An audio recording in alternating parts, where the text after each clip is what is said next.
Welcome, everyone. This is a lecture on accelerometer, gyroscopes, and magnetometers and their use. It's mainly on the use on human activity recognition, and we will be followed by another lecture that also uses different techniques to understand human activity through these devices. The aim of this is to show that really human activity recognition can be done with these devices, but also that gait and the way our body moves can also be recognized by these sensors, and therefore it can be used in a variety of mobile health applications that relate to our body and our activity. For example, how much do we really move in a day could be a signal in cardiovascular health, in psychological and mental health. And so it's very important that we're able to do that. Gait is important for sport. If you are an athlete, you would know that, but also is important in a variety of neurological diseases such as Alzheimer's and Parkinson, for example. And so IMUs are units of sensors that are contained in some of our devices, for example, in our phones, of course, but also in our watches these days. And so an inertial measurement unit is composed of an accelerometer, a gyroscope, and a magnetometer, and we'll now describe what these sensors are doing. Before I do that, I want to introduce Alfie, who's going to probably disrupt this lecture recording. He's a 14-year-old cat, and he will feature in some of my recordings, very likely. So the accelerometer is one of the sensors included and measures the rate of speed change in 3 directions of the smartphone. So you have Y, X, and Z axis, 3 dimensions, and this is measured in meter over second square. The gyroscope measures the rotation of the device, and I will describe a little bit of the intuition of what how this is done, and is measuring degrees, radians per second. The magnetometer is one sensor we won't talk much about, but it measures the magnetic field relative to the 3 axes. You probably have used a compass on your phone, and that's guided by mainly the magnetometer. So again, some of my beautiful drawings here. I wanted to give you 2 examples of, again, intuitive examples of how you can measure the speed change essentially in your device. So if you had a box with a ball attached to a wire, and you have something here that can be compressed, obviously if there's movement in this direction, this ball will start pressing on this, and so you can start measuring how this distance between these 2 things change. This could be a capacitor, for example, in some of the devices. So in our phones, there's something similar to this that measures the acceleration. Another way of doing it, and it's often a little bit more precise, is to use some what's called piezoelectric material, something that on which you can exercise some pressure. And again, when something moves this way, the mass will start putting pressure on this piezoelectric material, which will shrink and measure the distance. If you just want to cuddle, you can probably start seeing his face over here. And so we can start having this sort of components to measure the change of speed in 3 directions. The gyroscope is used to measure rate of rotation, and it's often used, especially if you're thinking, am I moving my hand like this? Am I moving my foot? These are activities that can be measured with the gyroscope. And here in this case, if you think you have, I want to give an intuition of how you can possibly measure. So if you are wanting to measure how the rotation of an object works. So if you have this object here, let's say it can move in this direction, but it rotates in this direction vertically like that. Then because of physics, and I hope I'm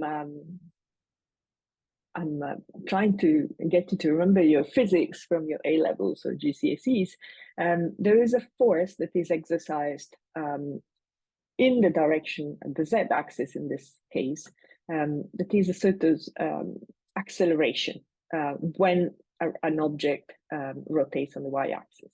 And this is called the Coriolis force. And all that the gyroscope does is that it essentially measures an acceleration in the Z direction, which indicates the amount of rotation on the Y axis. That's roughly the intuition on how this works. Now, what we see in reality in the use of sensors for wearable devices is a very limited use of the IMU to offer something useful. You probably know that the first use of the accelerometer was really put into our devices such as a phone, just to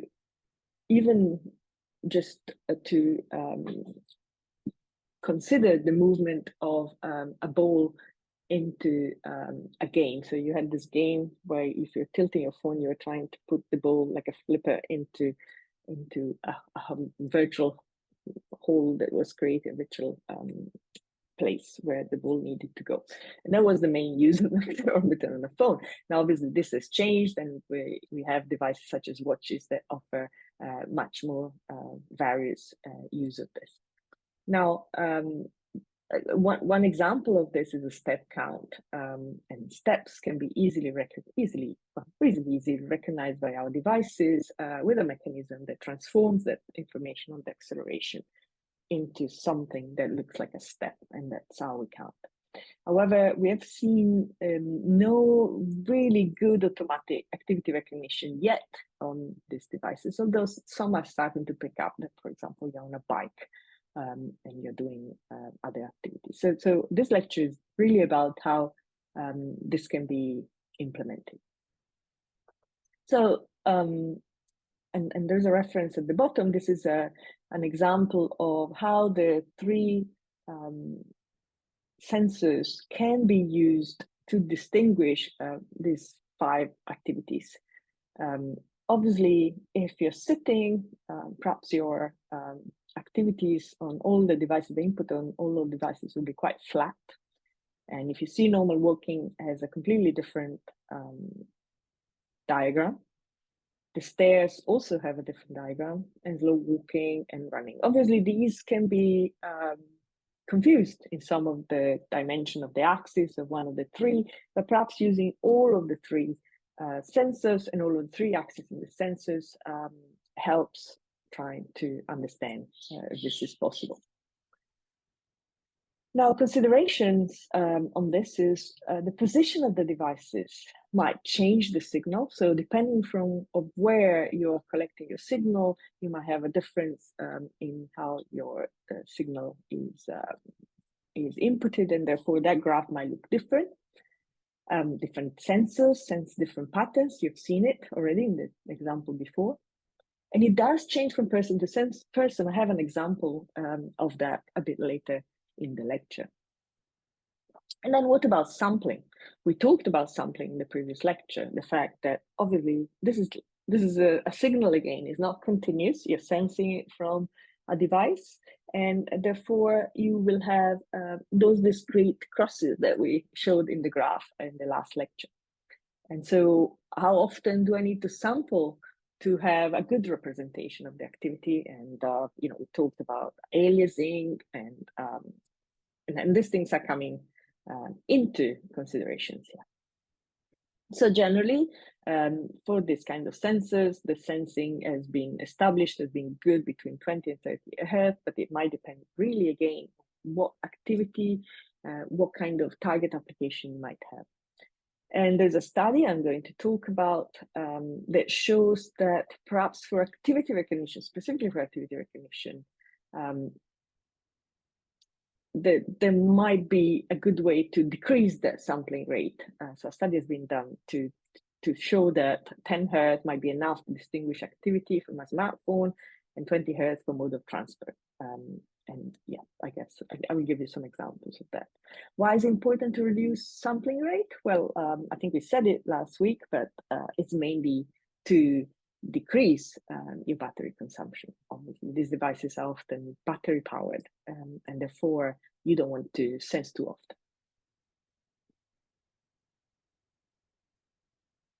So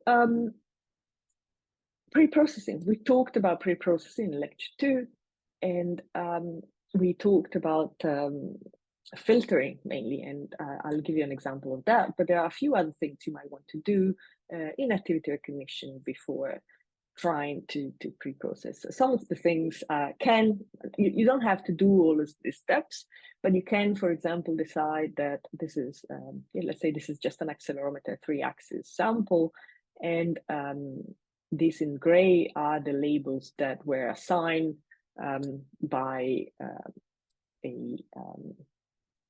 the person who collected the data. So I can talk for 5 minutes about how to assign labels, but I will just say that obviously, if you're trying to prepare a data set that is going to be used to train models, you need labels. And these labels need to come from something else other than the accelerometer itself. So either someone watching the person doing activities and deciding, all right, time, 1 p.m., 05 minutes, this person changed activity and you label that, or you have a video and you use that to match and things like this. So you can find a way to perhaps realize that the person who has labeled the activity, so this was manually labeled, has perhaps written the wrong time here, and realize that clearly, if you look at the data, well, clearly one activity ended here, and then the person was stable there. So you can shift that label a little bit if this is really, really clear. So you can do something by hand. The other thing you may want to do is to train a machine learning model, you might want label data that is balanced, meaning that you have the same amount of data of one class and the same amount of data of another class. And therefore, you might want to, in this case, cut some of the standing activity. So you have the same amount of walking, the same amount of standing. Missing data is a big problem in machine learning, and especially in this kind of data. Maybe your sampling wasn't working very well, your device was cheap and therefore it didn't sense, or the user was doing, I don't know, stop something, and the phone stopped something, and you're missing data. So you can interpolate, you can decide that you can add samples in many ways. One way would simply just replicate the last reading for the amount of data that you haven't had. And then what we've seen last week in lecture 2, is to remove components. For example, use a low pass filter to remove some higher frequencies, and or you gave an example of one, some noise recognition, some windowing. You can do all that in this stage. And then, of course, none of the stages is super. You don't need to do any of this. These are just examples. I'll talk more about how you can use aggregated values in a slide or 2. And you can decide that because you want to align various sensors coming from various positions, maybe you want to rotate the signal or do something to the signal to different coordinate systems, because just to make it all compatible. So one important thing, and we have talked about this just before, but also in lecture 2, is removing certain frequencies or alternating the higher frequencies. So you can use a band filter to decide knowing what your activity is or what you're trying to get is helping you deciding what filter and what you want to filter out. Knowing your sensor, but also knowing the kind of things you're trying to get to. And in what frequencies they are. For example, as I said, heart and respirations, if you have both, you might want to just pick one up, then you know which frequency you're trying to avoid. Aggregation sometimes it is quite useful to, instead of having 3 inputs, X, Y, Z, to just have the norm, a magnitude of the signal, and you can calculate that with a simple vector norm value. An acceleration signal has a linear and gravitational component, obviously. The gravitational component is due to the Earth's gravitation. There are various ways of moving that, and you can do that simply by considering a mean value, or again by removing low frequency components. We won't talk much about this, but that's just for your consideration to know that we do have this.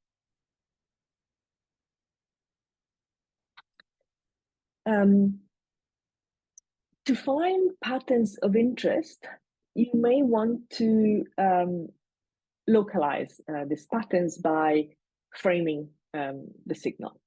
You don't know where they are, but you want to try to see if one particular window, so you're trying to really label a part of the signal as, oh, here the user was walking, here the user was running, here the user was doing this. And so you're trying to assign a label to a window. And so having a windowed approach is important, but you don't know how long the window needs to be. And if you knew, then you would know that the activity ends there. So it's a chicken and egg problem. The way this is done is often by a sliding window of a certain size. Obviously, the size of the window and the overlap are 2 parameters that you can play with, but most people would do this, for example. So you would have a first window, black window, that would be here. And then your next window will start halfway through the black window and go halfway forward here. And then an orange window will start halfway through the blue window and go to the end here. And so you would always have some sort of overlap on the windows. This is a quite common way to try to see what is the best classification that you can do in those windows. So just to give you the whole picture, you have a signal. Let's say it's just an accelerometer signal, and you're trying to attach a label or a set of labels to it. And so in this lecture in particular, we will just concentrate on very traditional machine learning that tries to extract features of the samples and classify the samples based on the labels, and then assigns the label, sorry. However, there are other techniques that just feed the raw data into a deep learning framework and then submax probability and then give a classification output. And we'll talk about that in the next lecture. And so I'm sure you will be very familiar at this point in your studies with this pipeline, but I thought I should spell it out. So you have your raw sensor data, you've done some pre-processing as we have described, pass filtering, realignment of label, balancing the data, and you would then segment the windows as we have described, possibly with an overlap. Then find your features, extract your features. We'll talk about this in a minute. What are the possible features you can extract on accelerometer data, and feed these vectors of features into a classification framework and then highlight the most probable class for that window. Now, one thing that might be interesting to you is the fact that how do you label a class in a window? So let's say you have your 3 sensor channel, 1, 2, 3. So these are your axes, and you have your data, and you have your windows, which are sliding. As you can see here is the second window starting. And let's say that your classification mechanism has some training data, and the ground truth of the data is that class red, class 1 was until here, and class 2 was until here. Now you have to decide on your window, so let's say this window, what label are you gonna assign here for this window? Now let's say that you managed to you have a good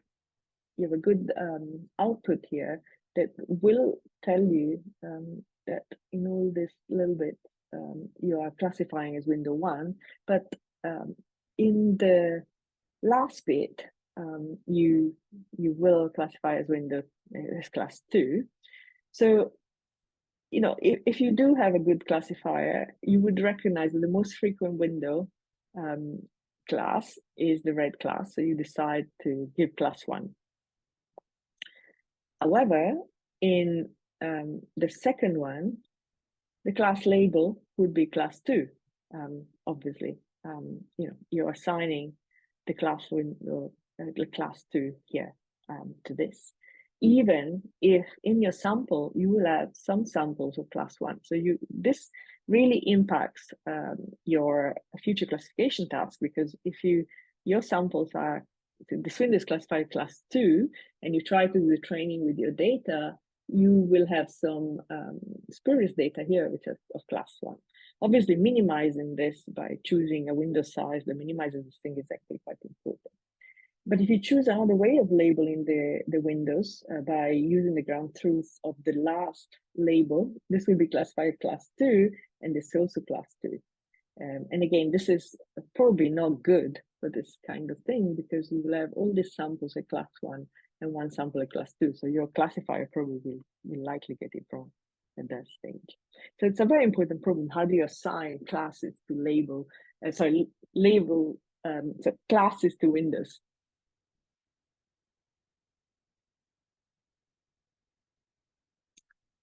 We talked about sampling rate and the fact that it is important for sampling rate to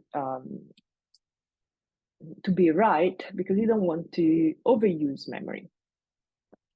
And so this study essentially shows that you could use more optimal sampling rate.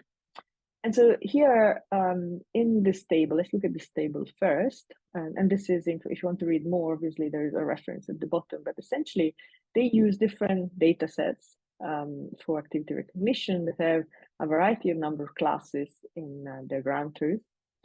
And they considered that the original sampling rate was this of the data, but they also played with that sampling rate, trying to reduce it and using their technique to see if they can still detect the activity with high accuracy. And here are two of their examples. I won't dwell on the difference of these two columns here, but essentially they show that the sampling rate could be much lower. Look at this. This was 96 hertz. It went down to 12 hertz. And the graph on the right here is showing that essentially for all the data set which are on the x-axis, the accuracy, which is represented by a measure that is an F1 score, is not dropping much for any of the three activities that they're using. One is the really old sampling rate that they had. So this is this column here. And the other two are these two columns. And so they found that using a lower sampling rate doesn't decrease their accuracy. And so this one is a quite good saving on sampling rate.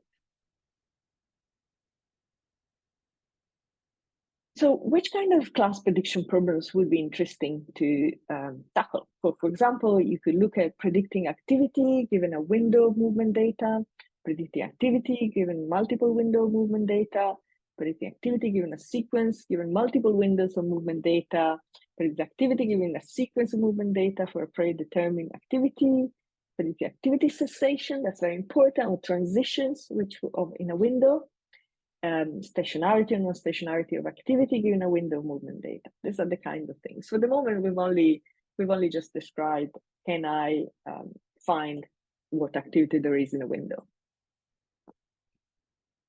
And so I said I would talk about features, and I wanted to give you an intuition of why features are important. And so these are three activities: closing dishwasher, open drawer, and drink cup, that can be detected by an accelerometer. And this is the distribution of the accelerometer for the three axes of the various samples of the activity. As you can see, I mean, these patterns are quite different. So if you're just using a feature that is able to describe the distribution of these various axes, you would be able to distinguish three activities. And even if you think about of that overall, somehow even a different picture altogether. But just using this, you'll be able to distinguish them, and perhaps how they differ from the overall aggregated data could be one way in which you can do that. And in fact, here's an example of that. So here we are considering 4 activities: sitting, standing, walking, and running. And you can see on the right the different graphs for it. And I guess if these are 2 examples of features that you could use. One is the mean. It can help distinguish the standing and sitting, because you can see this is around 0, and this is quite higher. And so if you do calculate the mean, you would find that they're slightly different. Number of peaks. So if you start counting these peaks, or you would see that there's much more here than there is here, and you'll be able to distinguish walking and running. These are just 2 very visual examples of what you could use, but obviously and clearly, there are more sophisticated features that can be used here. And so, again, a classification kind of pipeline. So the feature extraction will produce a feature vector that you can use, and the classification will match the feature vector to a predefined set of classes, and the classification engine will be a common classifier, and it will be trained using data that has been labeled. And here are the example of common classifiers that have often been used. So we'll go into an example a bit more. This is an example that was given by using different activities and different sensors on the arm. As you can see the list of activities on the right, and where the accelerometers were placed on the arm. The pipeline again is what we've seen. They use sliding window sizes, features just a mean and variance, a classifier, which is k nearest neighbor, really, with k equal 1, and then a classification. One thing that was important, and I think it's important to highlight, is the difference of can I classify by using the person's data, and can I classify by using just a model that is trained on other people's data? And this the graph shows the difference. So when you train on data of other people and then try that classifier on a new person, the performance will be lower than when you train on data that also contains your data, not just your data, but also your data. So some more data plus your data, some of your data. Then the precision and recall, which are these 2 here, is higher than when you don't do that. This is definitely showing this aspect. So the confusion matrix here shows that the ground truth and the classification are the technique is not confusing much between activities. Obviously, there are more cases of confusion in some of the activities that are more similar, but in general, so this MASH and forehead are more confused.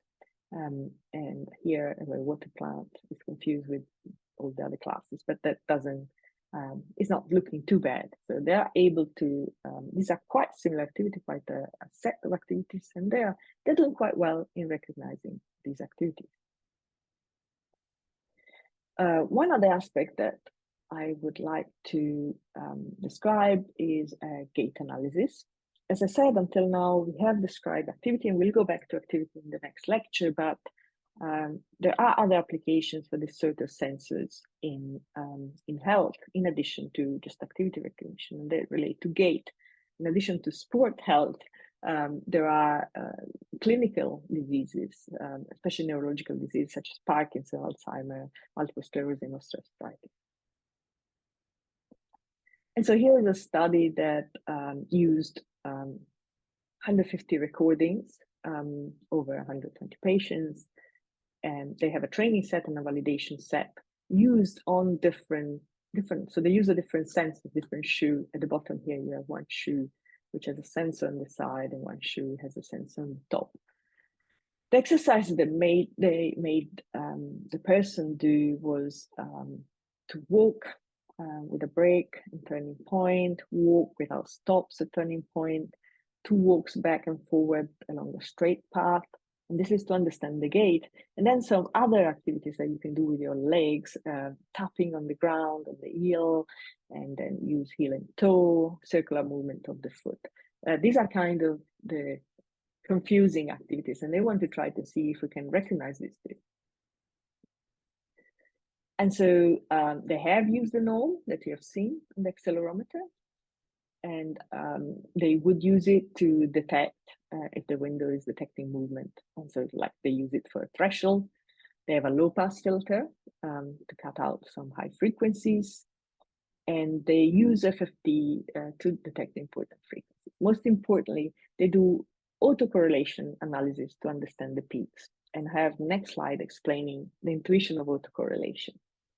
And so the autocorrelation on a signal in time domain is used to understand if you're finding the period of the signal. Once you find the period of the signal, it means you have something that looks like a gate, because the gate will have a certain signal, certain repetition pattern. And the autocorrelation is a mechanism in which you can find this, and you can find this, then you can find the peaks into your FFT. And you decide, so the process is, they're trying to decide to keep this window. If the window that they're seeing is a window where there is gait, so there is movement, or if there's something else, such as a rotation of the foot, or something that doesn't express gait. And so this is just a 1 minute intro of autocorrelation if you have not seen it before. So if you have your signal here, and you use autocorrelation, which measures essentially it's a correlation, as we've seen in the previous lecture, the correlation that tells you if this signal, this function is similar to this function, but we're using it on functions that are just a shift of this function. So this function here is a shift of this function plus n. And so if you think of this curve, if Sn is this function, Sn plus n would be this function. And you keep doing that by shifting all this, by shifting n, essentially change n to the next one. And so essentially, if you think about how the expression relates to this graph, you'll find that if we try to do this for this and this, you will see that they are not correlated at all.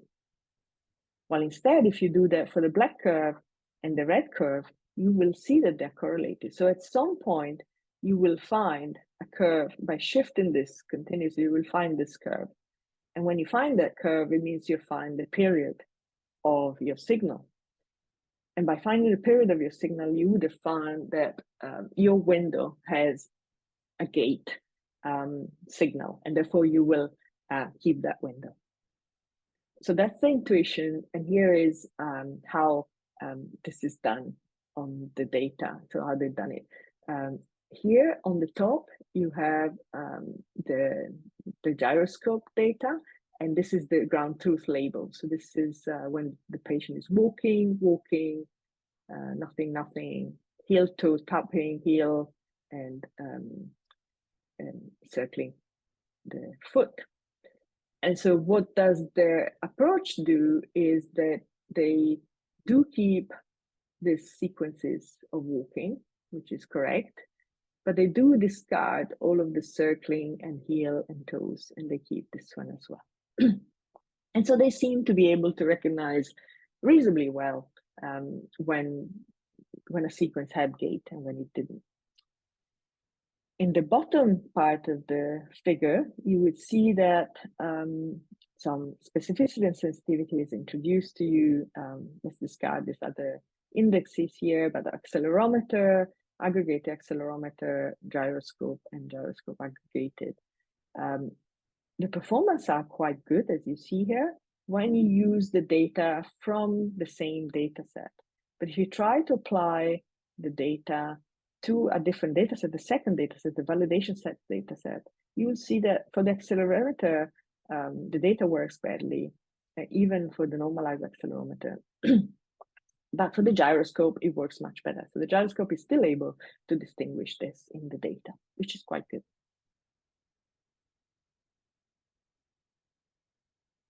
And this is the end of this lecture. And well, see you next time.